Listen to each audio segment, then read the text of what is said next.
참 좋으신 주님의 은총과 평화가 오늘 예배관에 나오신 저와 여러분 안에 함께 하시기를 주님의 이름으로 간절히 축원드립니다. 아멘.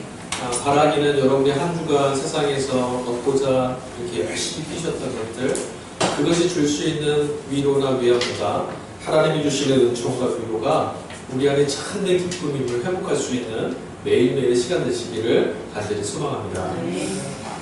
제가 차량 운행을 하다가 라디오를 좀 들었습니다. 라디오 이렇게 방송을 막 듣다가 정각이 딱 되면 다음 프로로 넘어가기 위해서 광고가 나옵니다. 아시죠? 라디오는 한 번쯤 들어보셨을 거예요. 정시가 딱 되면 그 전에 프로는 딱 마치 마감을 하고 다음 프로로 넘어가는데 잠깐 한 몇 분 정도 광고가 계속 나와요. 근데 광고를 보통 주의 깊게 듣는 사람은 없잖아요. 저도 그날 광고를 주의 깊게 듣지는 않았어요. 그런데 무심결에 제 귓속에 무엇인가 팍 들어왔는데 계속 다 되뇌었습니다. 뭔가 어색한 거예요. 뭔가 이상했습니다. 남성들이 이 슈트 광고였는데요. 그래서 배우 이름은 말 안 할게요. 왜냐면 배우 이름을 말하면 상표가 드러나서 말은 안 하겠습니다. 그 배우가 뭐라고 그랬냐면 앞에 말은 뭐 다 그럴듯한데 뒷말을 이렇게 말하더라고요. 마지막 멘트가 뭐였냐면 옷은 사람에게 말을 걸기도 합니다. 이게 무슨 말인가 싶었어요. 계속 되뇌었죠. 옷이 말을 걸어? 이게 도대체 무슨 말을 하려고 이 상표, 이 옷의 광고를 이렇게 카피를 정했을까? 곰곰이 생각해 봤습니다. 앞에 말은 그거였어요. 옷은 나를 표현합니다. 그거야 뭐 그럴 수 당연한 거죠. 내가 옷을 입고 있는 걸 보면서 내 자신이 어떤 사람을 드러내는 거니까. 근데 옷이 사람에게 말을 겁니다. 이건 와닿지가 않더라고요. 그래서인지 계속 고민했어요. 도대체 이 광고 문구를 만든 사람은 무엇을 전하려고 이 말을 썼을까?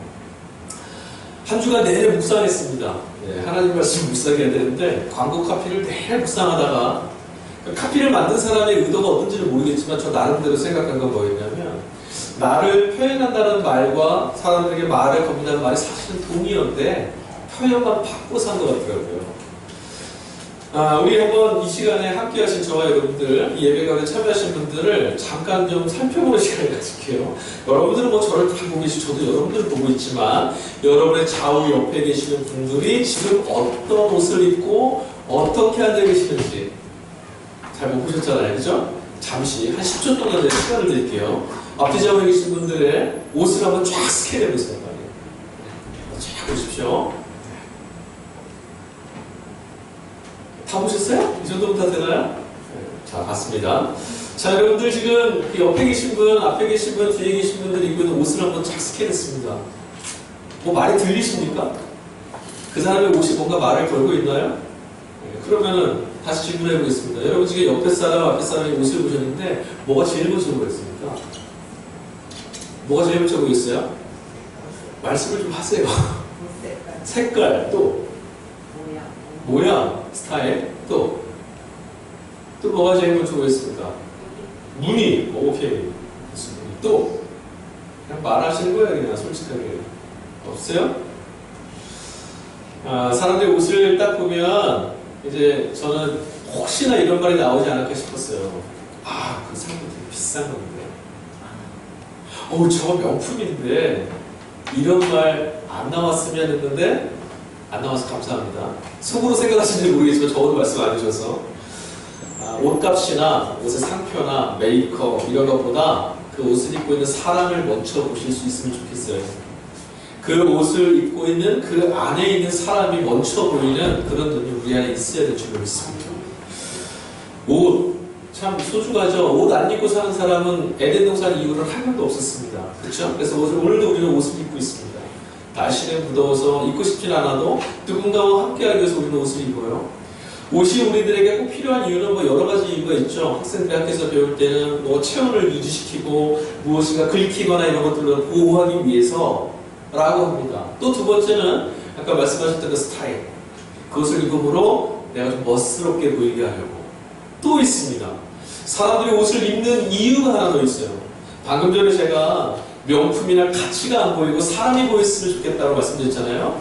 근데 사람들은요, 솔직하게 말씀드리면 그 옷이 얼마짜리 가치가 있는 옷인지 굉장히 마음을 씁니다. 여러분 정직하게 한번 답해보세요. 여기 그냥 보통 그냥 아무도 모르는 어디서 만든지 잘 모르는 옷이 한 번 있고요. 이쪽에 하는 이상한 아주 유명한 누구나 다 알 수 있는 이 명품 옷이 한 벌 있습니다. 둘 중에 한 벌만 고르시라면 뭐 고르시겠어요? 명품. 당연하죠. 왜 이렇게 말씀을 안 하세요? 소리 다 들리는데. 같은 값이면 아니 조금 더 비싸더라도 좋은 옷, 명품 옷에 우리가 마음을 쓰게 돼 있어요. 그게 본성입니다. 본성. 왜 우리가 명품을 그렇게 좋아할까요?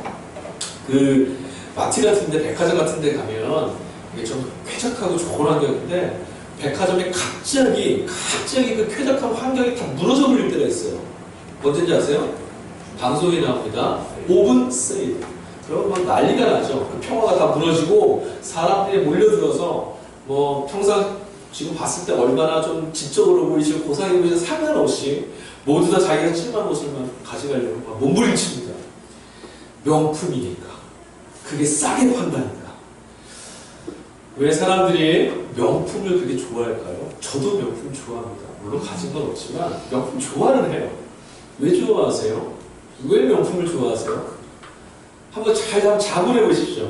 내가 명품을 왜 좋아하는가? 같은 값이면 아니 돈을 조금 더 지불해도 이 명품을 가지려고 하는 이유는 뭘까? 명품을 가지려고 하는 마음은요, 사실은 명품이라고 하는 상품이 가지고 있는 가치를 갖고 싶어 하는 거예요. 가치. 똑같은 옷이에요. 똑같은 옷. 그렇지 않습니까? 조금 더 성능이 좋을지 모르겠지만 거의 같은 옷입니다. 그럼에도 불구하고 명품을 가지려고 하는 것은 이것이 명품이라고 하는 것 자체를 갖고 있는 어떤 가치가 있어요. 사람들이 봤을 때 이건 귀한 것, 이건 소중한 것이라고 하는 가치. 내가 그 가치를 갖고 싶어 하는 거죠, 사실. 아마 이 옷이 별 가치가 없는 거라 그러면 아무리 유명한 뭐 디자인의 그 이름을 걸어놔도 안 팔릴지 몰라요. 근데 이게 우리가 무언가를 지불해도 가져도 좋다라고 할 만큼의 가치를 갖고 있으니까 우리는 그걸 명품이라고 하고 가지려고 하는 거예요. 명품을 그 가지려고 한다는 마음, 가치를 가지려고 한다는 마음 어디서부터 시작됐나 한번 생각해봤어요. 여러분하고 곰곰이 생각해보세요. 내가 명품이라고 하는 저 가치를 왜 가지려고 하는지, 왜 사람들이 저 유명한 것, 사람들이 다 와 할 수 있는 그런 것을 내 것으로 가지려고 하는지 가만히 보면 이런 게 좀 보여요. 그러니까 명품을 막 가지려고 하는 사람들의 마음속에 그냥 좋아서 성능이 좋아서 몇 개 가질 수는 있지만 난 명품 아니면 안 써, 난 저거 꼭 가지고 말 테야 하는 사람들의 마음을 잘 보면 그만큼의 가치가 그 사람 안에 비어있다는 것밖에 보이지 않아요. 이 세상은 하나님 창조하신 이 세상은 아주 평등하고 공평합니다. 사람들 안에서도요 아주 공평해요. 내 어떤 것이 비어있으면 반드시 그건 채워져야 돼요. 그렇지 않으면 불균형이 일어나서 건강을 잃거나 영적으로 안전함을 찾을 수가 없습니다. 삶도 마찬가지예요. 그 사람들이 가치관이 내 가치가 이만큼이 작다라고 하는 이 자존감이 무너진 자리가 있을 때 사람들이 이것을 가릴 수 있고 채울 수 있는 뭔가를 자꾸 채우려고 마음을 씁니다. 그 중에 하나가 이제 명품이라는 거죠. 누구나 다 인정할 수 있는 그 가치를 내 안에 넣어놓으면 사람들이 그것을 이끌어 나를 보면서 그 가치를 인정해 주지 않을까. 다 그런 건 아니겠지만 우리 안에 그 가치에 대한 이 배고픔이 있다는 거예요. 그 어렸을 때 그런 거 있었어요. 그 누구나 아는 스포츠 명품이 있습니다. 저 어렸을 때는 보통 제가 중학교 때 처음 소위 명품, 지금은 명품 취급도 느끼지만 메이커 신발을 운동화를 처음 신었어요. 중학교 1학년 때. 아버지가 큰거 모으시 하나 사주셨어요. 그 전까지는 다 이제 뭐 3개짜리 막 근데 4개가 들어있거나 이렇게 돼 있는데 거꾸로 돼 있거나 이런 거 있어요. 표범이 있어야 되는데 고양이가 들어있거나 이런 거. 그걸 다 사주셨는데요. 세상을 다 얻은 것 같았어요. 너무너무 좋았어요. 행복했어요. 전날 머리맡에 두고 잤어요. 그리고 학교를 가는데 야 이거 옆에 뭐가 탁 스치면 뭐 묻을까봐 조마조마하더라고요. 학교 가서도 사람들이 쳐다보면 애들이 쳐다보면 어깨에 힘이 쫙 들어가죠. 근데 그게 얼마 가지 않더라고요. 얼마 가지 않아요. 첫 번째 그게 무너졌던 이유는 제 친구가 그거 더 좋은 걸 신고 갔어요. 그래서 바로 무너졌어요. 그래서 또 두 번째 조금 남아있던 이 기쁨이 또 사라진 건 언제냐면 때가 막 묻고 까지고 찢어지는 걸 보면서 헌 것이라는 생각이 들었을 때. 그 다음 세 번째는 언제냐면 결정적으로 그 이후로는 명품 신발, 좋은 신발 별로 사달라고 한 적 없는 것 같아요. 제가 그 신발을 뺏겼어요. 형님들한테 뺏겼어요. 형님들한테. 학교에서 딱 맞춰 수업을 마치고 지나가 학교에서 나가서 집으로 가는데 한 5명 정도 되는 형님들이 오셔서 저는 그 형님들을 모르는데 그 형님들 잘 아나 봐요. 그래서 어깨가 살짝 느끼고 같이 가자고 막 인도해 주더라고요. 다 뺏겼어요 그냥. 그러고 나니까 허무한 거예요. 내가 아무리 좋은 걸 가져도 뺏기면 아무짝에 쓸모없구나. 사달라고 하지 말아야지. 그냥 속 편하게 살아야지. 저 형님들하고 다시 친하고 싶지는 않아. 가치라는 게 그닥 오래가지 않아요. 내가 비어있는 걸 채우려고 몸부림쳤던 그게 사실 우리의 가치를 그렇게 드러내주지 않습니다. 우리 안에 뭔가 비어있다면 그걸 채워야 되는데 그것은 우리가 만들어낸 무엇인가로 채울 수 있는 게 아니에요. 적어도 사람에게. 지금 정권이 바뀌고 대한민국 안에 여러 가지 좋은 소식들 또 걱정거리들 여전히 있지만 정권이 바뀌고 사람들의 마음이 조금 많이 행복해진 것 같아요.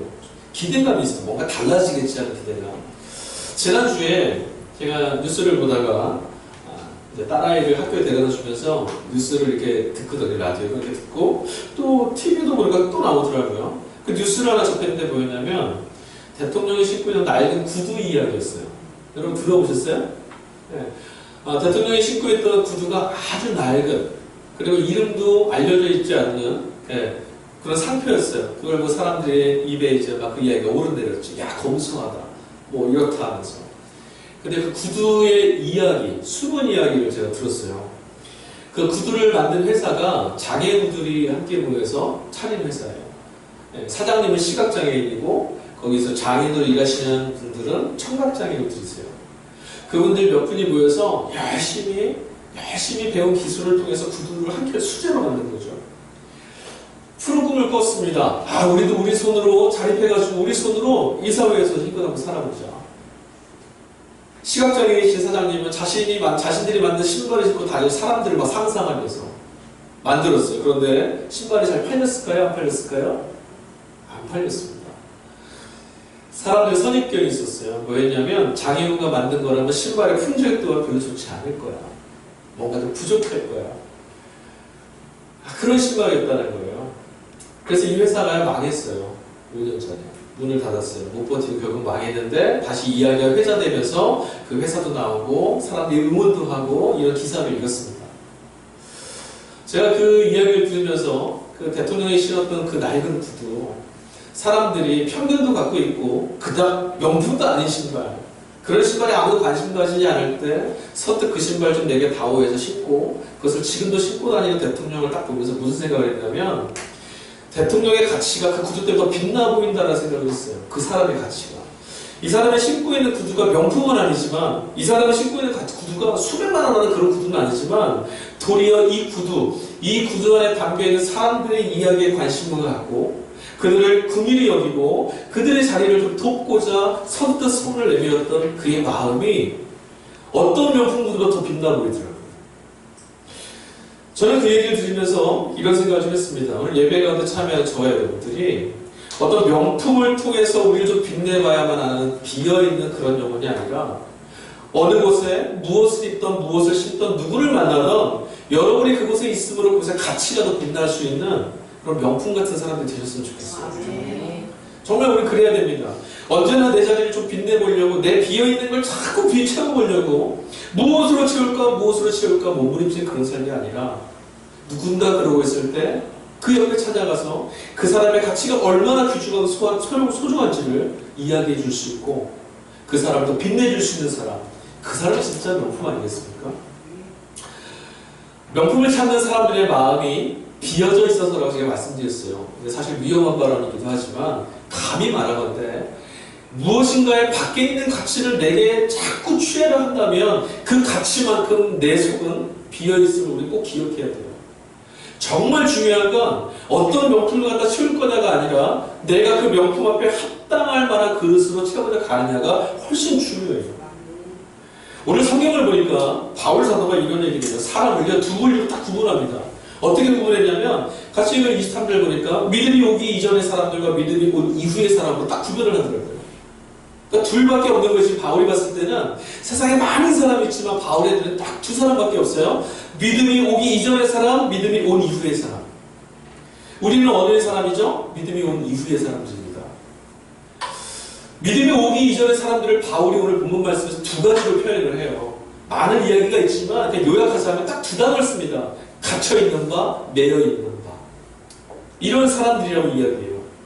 율법도 나오고 여러 가지 나오지만 어쨌든 바울이 이야기할 때 믿음이 오기 이전의 사람들을 봤더니 자기가 볼 때는 이 사람들은 다 갇혀있는 사람이고 뭔가에 매여져 있는 사람이다 이렇게 말하고 있습니다. 갇혀있다, 매여있다 이런 말씀 딱 들으면 여러분이 느끼시는 이미지는 좀 어떠세요? 행복한 사람일까요? 불행한 사람입니다. 갇혀있다, 매여있다 이런 사람들은 자신의 뜻대로 기쁨 가운데 살아가는 사람일까요? 아니 그렇지 못할 거예요. 내 마음대로 할 수 없는, 내 뜻대로 살 수 없는 그런 상황에 있는 걸 갇혀있다라고 말하고 매여있다는 건 묶여있다는 얘기예요. 자유롭게 살 수 없습니다. 바울이 봤을 때는 예수 그리스도가 오기 이전에 믿음 이전의 사람은 다 묶여있는 사람들이에요. 여러분 이게 실감이 잘 안 나시죠? 매여있다, 묶여있다. 저는 우리들이 바로 이 매여있고 묶여있는 삶을 사는 사람들이라고 믿습니다. 안 그런 것 같으시죠? 나는 내 발로 오늘 자유롭게 내 발로 여기까지 왔고 나는 내가 하고 싶은 거로 살고 있고 내 의지대로 살고 있고 내 자유대로 살고 있는데 무슨 말씀입니까? 매여있고 묶여있는 사람들을 자유가 없다고 말합니다. 근데 여러분 정말 자유로우신 분이세요? 여러분 정말 자유를 소유하고 계십니까? 여러분 이 땅을 살아가는 우리 이 땅의 모든 사람, 그러니까 예수 믿는 사람이든 예수 믿지 않는 사람이든 교회를 다니는 사람이든 교회 다니지 않는 사람이든 정말 자유로운 사람들일까요? 우리는 자유가 없어요. 여러분 정확하게 보셔야 됩니다. 사람은요 자유가 없어요. 적어도 이 땅에 사는, 이 땅에 생존해서 숨쉬고 살아가는 사람들 중에 자유를 누리며 살아갈 수 있는 사람은 바울이 보았을 때 딱 한 편의 사람밖에 없어요. 믿음 이후의 사람. 왜 교회에서 예수를 믿으라고 말하고 왜 목사가 설교를 하고 왜 밖에 있는 사람들을 굳이 전도를 할까요? 사람들 말합니다.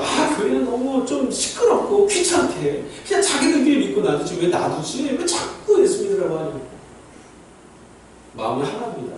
자유 없는 자들을 자유롭게 하고 싶은 마음이에요. 우리가 왜 자유가 없을까요? 다 자유 있다고 생각하는데 저는 우리 아이들, 학생들 다 자유가 없어요. 우리 학생들 인수야 네가 제일 하고 싶은 게 뭐니? 은수야 지금 제일 잘 하고 싶은 게 뭐니? 갑자기 질문하면 당황하죠.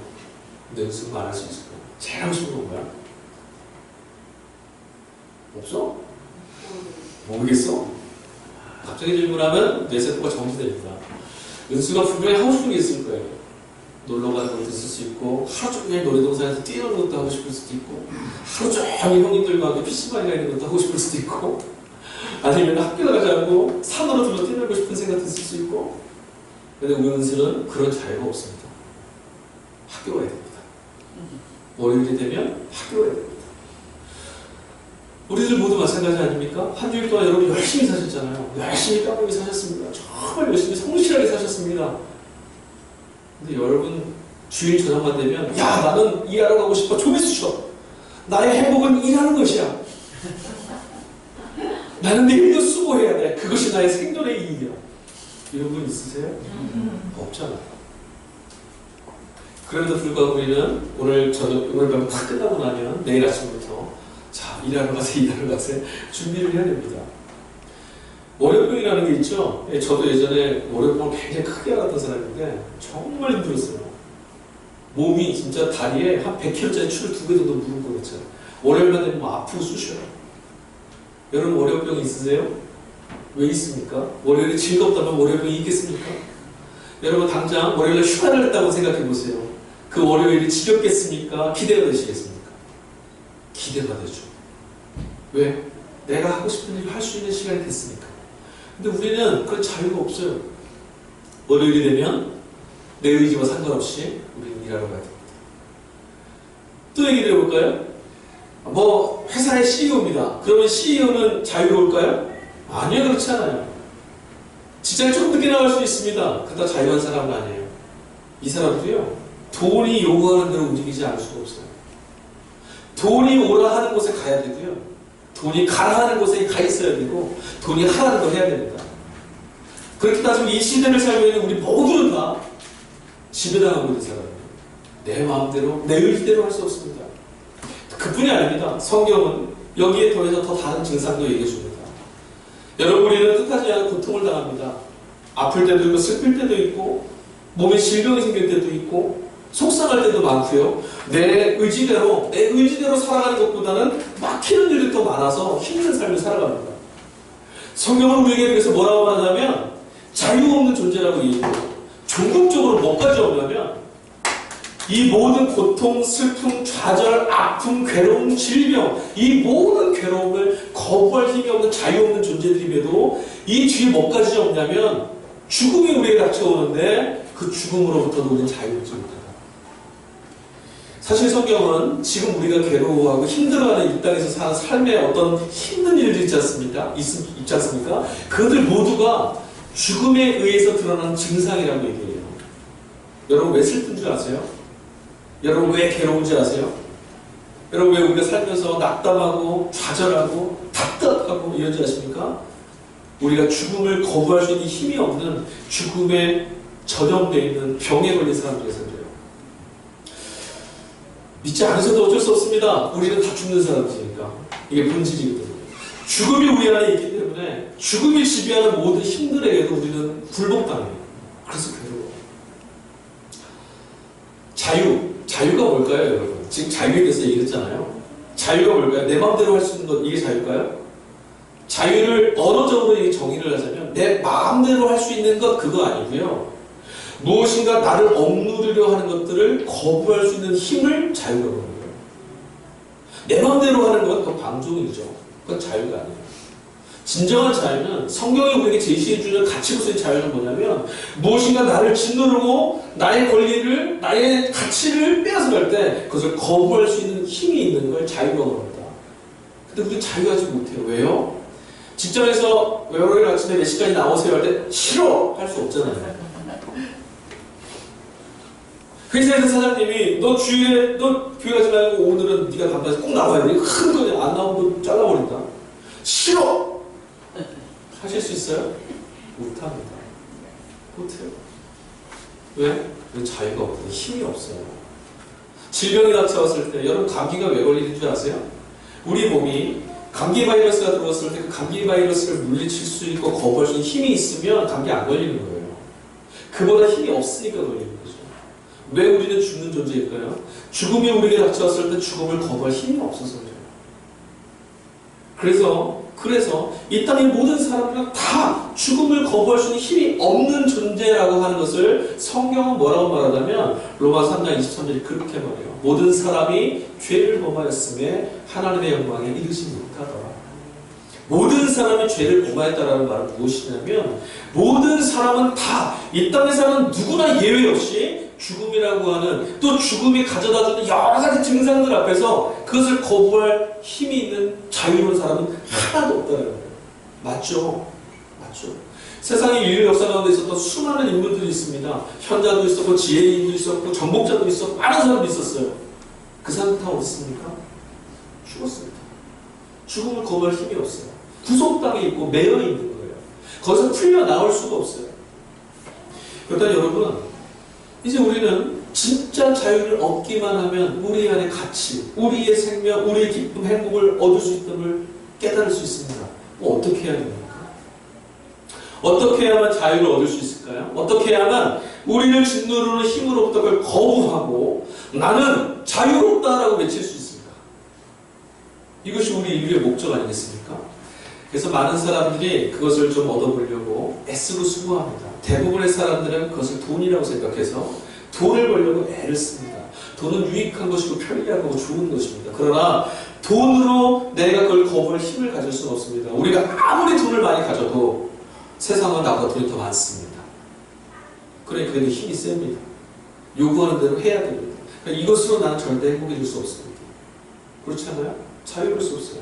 명예요? 우리가 아무리 큰 명예를 갖고 있어도 내 명예가 내가 갖고 있는 이 명예와 내 이 명성이 세상 가운데 다른 비교할 것 없는 거부할 수 있을 만한 그런 힘이 될 수 있을까요? 아니요, 못해요. 내가 아무리 위에 사람이라고 어깨에 힘을 주고 있어도 어느 순간 내 인사를 받아야 될 누군가 내 앞에 섭니다. 그래 나는 모든 걸 거부할 수 있지 않습니다. 매여 있습니다. 우리가 열심히 땀 흘리고 수고함에도 불구하고 왜 이렇게 허무하고 왜 이렇게 허전할까요? 우리가 열심히 정직하게 살면, 이 가치대로 살면 행복하게 살 수 있다고 생각하면서 달려가는데 왜 우리의 오늘은 행복하지 않을까요? 내가 다른 사람들 해보지도 하지 않았고, 내가 세상이 우리에게 말해줬던 어떤 진리나 가치를 위반하지 않고 정직하게 땀 흘리고 수고하며 살았는데 왜 우리는 이렇게 허전하고 허무할까요? 왜 이렇게 답답하고 억울할까요? 또 왜 어느 날 갑자기 내게는 이런 고통이 찾아올 거예요? 본질적으로 우리가 죽음이 지배하는 힘을 거부할 수 있을 만큼 자유롭지 못한 존재라서 그래요. 답은 하나입니다. 거부할 수 있는 힘을 우리가 취하는 겁니다. 어떻게 취할 수 있을까요? 방금 전에 말씀드렸지만 우리가 뭔가를 채우려고 하는 어떤 것으로도 이 힘을 가질 수 없다고 했어요. 이걸 신학적으로 뭐라고 말하냐면 구원은, 이 모든 상황으로부터 우리가 자유할 수 있는 힘은 우리 가운데는 없다라고 말해요. 신학의 명제를 제가 말씀드리면 구원은 그래서 우리 안에는 없다 이렇게 말합니다. 그럼 구원은 어디 있을까요? 우리 밖에 있겠죠. 우리 밖에. 그 구원을 오늘 바울 사도는 오늘 본문 설교에서 뭐라고 말하냐면 예수 그리스도라고 말합니다. 자유로울 수 없는 매여있고 구속당해 있고 굴복당하며 살아가야 되는 우리에게 조그만 질병 하나만 찾아와도 그것을 거부할 수 힘조차 없어서 늘 흔들려야만 하는 우리에게 바울이 말합니다. 아니다, 너에게는 그것을 거부할 만한 힘이 있다. 그게 무엇이냐? 전해줬으니까 그게 얼마나 기쁜 소식이 있습니까? 그 기쁜 소식, 그 복음이 바로 예수 그리스도라고 바울은 이야기합니다. 그래서 바울이 준 첫 원제는 딱 하나입니다. 예수 그리스도, 그분이 너의 힘이고 예수 그리스도 그분이 너의 자유고 예수 그리스도가 너의 생명이다라고 말하면서 그 예수 그리스도로 옷을 입어라 라고 얘기합니다.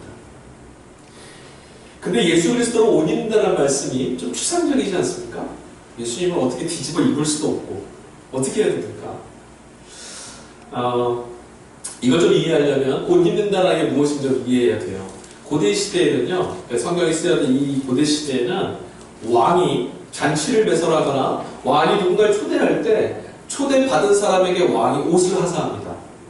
그래서 그 옷을 입고 오는 사람만이 왕궁에 들어올 수 있고 왕의 잔치상까지 올 수 있어요.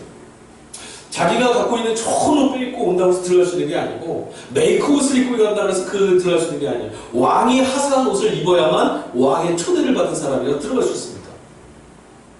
자, 이런 예를 한번 이야기를 한번 만들어 볼게요. 어떤 노예가 있었습니다. 아주 가난합니다. 신분도 천합니다. 산에서 들에서 일을 하고 있다가 마침 사람들이 웅성웅성하는 소리를 들었습니다. 왕이 사냥을 나갔어요.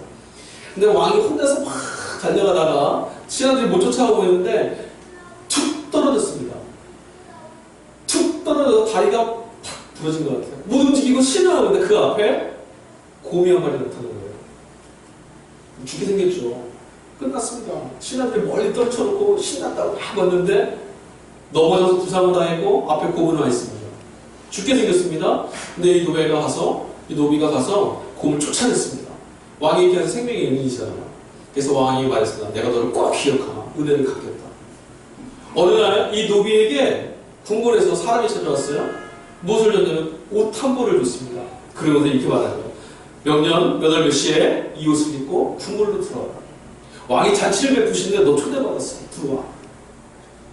그리고 그 사람 갔습니다. 날짜만 꼽았습니다. 야, 내가 왕궁에 들어가다니 나같이 하찮은 것이 왕궁에 들어가시다니. 날짜를 기다리고 이제 그날이 딱 됐습니다. 옷을 딱 걸쳐 입고 궁궐을 향해서 막 걸어가고 있었습니다. 마을 사람들이 막 이 뭐야, 이 옷이 이게 뭐냐, 막 물어도 보고 부러워도 합니다. 으스대고 뽐내면서 왕궁 근처까지 갔습니다. 근데 갑자기 덜컥 두려움이 찾아왔습니다. 왕궁문을 지키는 상어와 경비들을 보면서 갑자기 걱정이 됐습니다. 나 같은 인간이 저 왕궁을 들어가려면 저 사람이 갑자기 나에게 칼을 들이대면 어떡하지? 내가 노비라고 어디를 오냐고 연방을 주면 뭐라 그러지? 갑자기 공포심이 막 밀려왔습니다. 한참을 걱정을 두리번 서성서성이다가 이 노비가 아휴 그냥 망신당하느니 돌아가자. 나 같은 게 무슨 왕의 잔치자리였나 하고 돌아갔습니다. 이 사람은 왕이 만들어준, 왕이 아련해주고 배설해준 그 엄청나게 아름다운 잔치에 참여하지 못하였습니다. 왜 못했습니까? 들어갈 수 없는 사람이라 못했습니까? 스스로 자기에게 그런 권한과 권능이 있음을 인정하지 않은 거예요. 믿지 않았어요. 야, 이까짓 거 옷 한 번 입었다가 내가 패스를 할 수 있겠어? 경비가 그걸 못 알아보면 어떡해? 그러고 안 간 거예요. 만약에 이 노비가 그냥 옷을 입고 배짱 좋아서 그냥 들어갔으면 어떻게 됐을까요? 경비가 칼을 들이댔을까요? 아니요.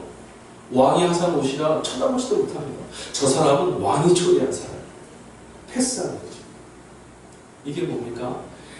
옷을 입고 있으면, 그 옷을 입고 있으면 이 사람의 그 옷만큼의 가치가 있고 이 사람의 그 옷에 합당할 만한 권위가 있다는 거예요. 노비가 해야 되는 일을 딱 하나 했습니다. 뭐였습니까? 그냥 이 옷 입으면, 왕이 준 옷을 입으면 들어갈 수 있다는 걸 믿고 그냥 가는 것만 하면 돼요. 이 노비가 해야 되는 거 다른 건 없었어요. 이 옷에 걸맞을 만큼 내가 뭐 부도 얻어야 되고 명성도 얻어야 되고 무슨 뭐 관직도 얻어야 되고 이런 거 아니고요. 그냥 옷 입고 가기만 하면 되는 거예요. 들어가기만 하면. 근데 그걸 못했어요. 사도 바울이 지금 무엇을 말했는지, 그리스도 예수로 옷 입으라고 했던 이 말은 예수 그리스도가 우리 안에 함께하는 우리의 옷이 되어져 계신다는 것을 그냥 믿고 가라는 거예요. 그렇게 살아가는 거죠. 예수 그리스도 옷 입는다는 것은 어렵지 않습니다. 예수 믿는 것은요, 어렵지 않아요. 우리가 예수를 믿어서 무엇인가 이제부터 옷을 만들어서 거기에 합당한 옷을 걸쳐 입고 그리고 한번 가봐야지, 그거 아니에요. 예수를 입는다는, 예수를 믿는다는 건 뭐냐면 예수님이 이미 우리에게 해주신 모든 것 다 이루신 것들을 그냥 걸쳐 입는 거예요. 예수님이 우리를 위해서 이미 다 해놓으신 일들을 그냥 사실로 받아들여 보는 겁니다. 그리고 그냥 들어가는 거예요. 복음이 왜 복음인지 아십니까? 노비가 왕에게 초청을 받았습니다. 자, 궁궐로 매달릴 때 들어와라. 꼭 들어와라. 그런데 너 들어올 때 조건이 있다. 왕의 잔치니까 왕의 잔치에 합당할 만한 행세를 갖추고 와라. 못 가죠. 어떻게 가겠어요? 무엇으로 만들어서 들어갈 수 있습니까? 못 갑니다. 그러나 지금 노비에게 주어진 건 기쁜 소식입니다. 왜냐하면 왕이 오라 했는데 왕이 올 수 있는 걸 주었어요. 그냥 걸어서 들어오기만 하면 됩니다. 우리들의 삶이 또 이렇다는 거예요. 예수 그리스도를 믿는다는 것이 바울이 봤을 때는 무엇이었냐면 이미 하나님께서 우리를 위하여 예수 그리스도를 우리의 옷으로 삼아서 하나님의 자녀로 만들어 주셨는데 왜 너희들은 여전히 매여서 종이 되어서 그 옷을 입어서 옷을 입은 자의 그 권위를 누리지 못하고 신음하며 살고 있느냐. 바울은 그 얘기를 하는 겁니다. 여러분, 제가 질문 한번 드려볼까요? 여러분, 예수님 믿으시니까 행복하십니까? 제가 이 질문을 이게 해야지 마음속에 먹을 때마다 항상 주저하는 마음이 있어요. 아멘이라 못하시면 어떻게 위로해줘야 되나? 아멘이라 못하시는 저분의 삶을 어떻게 기쁨으로 충만하게 채울 수 있을까? 여러분, 예수를 믿으면 우리의 삶은 충만한 기쁨이 넘쳐 흘러야 합니다. 왜냐고요? 예수 그리스도를 옷 입는다는 것은 사실 표현이 바울 로마서도 그렇고 예수를 옷 입어라 이렇게 말하지만 우리가 예수를 덜쳐 입는 게 아니에요. 사실은 옷 입는 것 자체도 이미 예수께서 우리를 다 하셨어요. 예수를 옷 입는다는 건 뭐냐면 우리가 이런 옷을 입듯이 내가 힘을 써서 여기서 집어넣어서 입는 게 아니라 옷이 필요한 사람, 상처받는 자리에서 그 상처가 회복될 만한 힘이 필요한 사람, 절망의 자리에 있는 자리에서 절망을 물리칠 수 있고 소망을 품어야 되는 그런 사람, 죽음의 자리 앞에서 죽음을 무너뜨리고 생명으로 나가야 되는 것을 기대하고 있는 사람에게 예수는 스스로 옷이 되어주셔서 우리를 감싸고 계시는 거예요. 예수님이 우리의 옷이 되신 거예요. 그냥 우리가 입는 게 아니라 그분이 우리의 옷이 돼서 우리의 상처나고 헤어진 등을 감싸주고 계세요. 그래서 우리의 등을 감싸고 옷이 되어주셨어요. 그분이 우리의 옷에서 무엇했냐면 사람들에게 삶의 자리에서 상처받은 우리의 심령을 위로해 주시려고 그분이 옷이 돼서 우리를 감싸 끌어안고 계세요. 그게 그분이 옷이 되신 거예요. 예수가 우리의 옷이 되셨다는 것은 우리가 뭔가 더 해야 될 게 필요하다는 걸 말하는 게 아니에요. 하나님이 하나님의 아들을 잡아 우리의 옷 되게 하셔서 하나님의 자녀로서의 그 권위와 하나님의 자녀로서의 존재감과 하나님의 자녀로서의 권세를 회복시켜 주셨다. 노비가 왕궁을 탁 지나갈 때 경비들을 보면서 어깨에 힘주고 지나가도 됩니다. 권세가 있어요. 무슨 권세?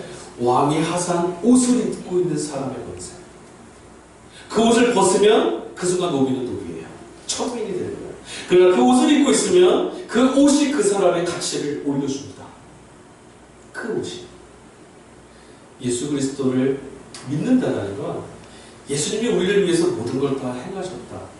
예수님은 죽음과 질병과 슬픔과 좌절과 두려움, 이 모든 권세를 거부하실 수 있는 힘이 있으십니다.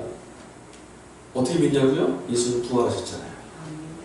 예수는 죽음이 덮었지만, 그를 덮었지만 그 죽음을 밀쳐내고 일어나셨어요. 그게 자유예요. 예수는 그런 힘이 있으셨어요. 근데 그 힘을 우리는 없잖아요. 그 힘이 없어서 늘 좌절당하는 우리에게 예수는 그 부활의 힘과 권세를 주시려고 스스로 옷이 되시려고 자신의 자리를 버리고 우리에게 다가와 우리를 끌어안고 우리의 옷이 되셨다는 거죠. 어떻게 해야 됩니까? 예수님이 다 이루신 걸 우리는 왜 자꾸 무엇인가를 또 입어야 된다고, 우리는 또 무엇인가를 해야 된다라고 몸부림치며 살아야 될까요?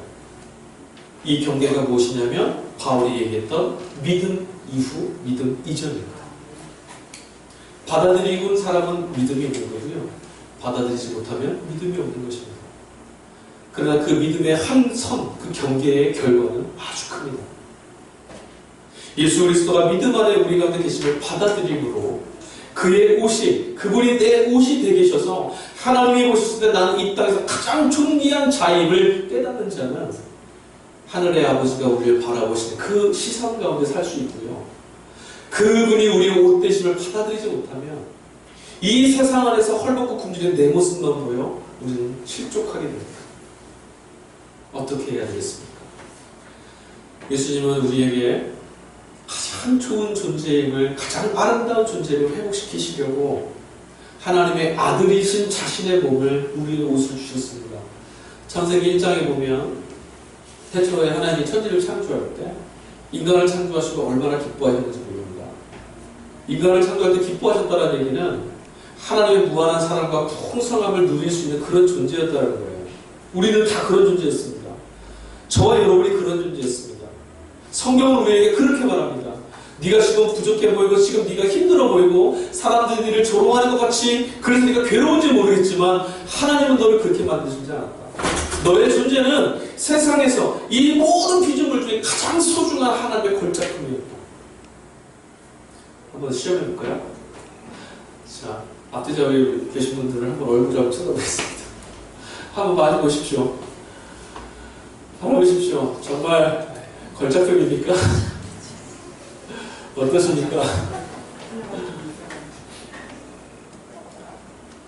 그런데 우리가 하나님이 창조하신 무한한 사랑과 능력을 공급받는 우리가 지금 죄의, 사망의 질병 가운데 무너져 있습니다. 그래서 예수께서 그 질병을 덮어주시려고, 거부하게 해주시려고, 예수께서 그 고통을 거부하게 해주시려고, 예수께서 죽음을 우리로부터 내쫓으시려고 그를 스스로 옷이 되셔서 우리에게 찾아오셨다는 거예요. 여러분, 믿음은 그렇게 큰 게 아닙니다.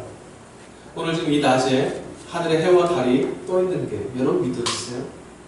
믿음은 내가 뭔가를 있다라고 여기자라는 게 아닙니다. 그냥 사실을 그냥 받아들여 보는 겁니다. 받아들여 보는 겁니다. 여러분, 2000년 전에 3000년 전에 이 땅에 어떤 장수가 있었고 어떤 임금이 있었고 무슨 나라가 있었고 여러분에게 전달된 지식을 있는 것으로 받아들이셨잖아요. 똑같습니다. 스스로 여러분이 자유로울 수 있으시다면 이 믿음의 선을 안 넘으셔도 됩니다. 그러나 여러분, 내가 아무리 눈물이 쳐도 매일매일 되풀이되는 이 자유 없는 상실감에 눌려있는 이 삶으로부터 벗어날 수 없다면 여러분이 있는 그대로 받아들여 보시는 겁니다. 예수께서 지금 나의 옷이 되어 주고 계시다. 그 예수님이 저와 여러분들을 하나님의 아들의 삶으로 인도하실 거예요. 예수 그리스도가 그렇게 하셨던 것처럼 질병을 낫게 하고 좌절을 소망으로 바꾸시고 죽음을 부활로 바꾸시는 힘을 우리에게 공급해 주십니다. 우리의 삶은 하나도 바뀌지 않을지 모릅니다. 그럼에도 불구하고 예배 전에 찬양했던 것처럼 그 예수가 우리의 옷이 되어서 우리를 예수로 살게 하시면 그 어떤 것도 우리의 자유를 뺏어갈 수가 없습니다. 우리의 즐거움을, 우리의 희락을, 우리의 기쁨을 앗아갈 수가 없습니다. 그 예수가 우리의 옷입니다. 오늘 예배 가운데 참여하신 여러분, 하나님의 소원이 어디 있는지를 다시 한번 보십시오. 저와 여러분들을 걸작으로 명품으로 만들어 놓으신 그 하나님이 오늘 우리를 보시면서 무슨 말씀을 하시는지 들어보십시오. 오늘 그 예수님은 우리를 위해서 무엇을 이루어 오셨는지 기억해 보십시오. 그 예수님이 우리를 지금 내가 비록 아프지만 비록 내가 아무것도 보이는 없는 것 같지만 예수님이 나를 감싸 안고 옷되어 계셔서 나의 오늘은 여기까지, 그러나 나의 내일은 인도하시는 대로 자유를 향해 걸어갈 수 있음을 믿으시고 예수 그리스도로 늘 옷 입으시는 저와 여러분 되실 수 있기를, 그 옷 입고 자유와 평화를 누릴 수 있는 저와 여러분 되실 수 있기를 주 예수 그리스도의 이름으로 간절히 축원드립니다. 기도하겠습니다. 하나님 감사합니다. 하나님, 절망 가운데서 신음해 보지만, 눈물이 튀어오지만 이 절망을 넘어갈 수 있는 힘은 우리에게 없습니다. 그래서 우리의 내일은 또 오늘과 될지 모르겠습니다. 그러나 주님, 오늘 예수님께서 죽음을 물리치고 자유함으로 나오신 예수님께서 우리의 옷이 되어주시고 우리를 끌어안아 주시고 우리가 어느 곳에 있든지 하나님의 자녀로서 당신 앞에 서 있음을 입증해 주신다는 이 복음의 말씀을 들었으니 우리도 늘 주님을 옷 입어 자유함으로 기쁨으로 평안으로 살아갈 수 있는 참된 주님의 자녀, 이 세상에서의 그 가치와 자존감을 누리며 살 수 있는 우리 되게 하여 주시옵소서.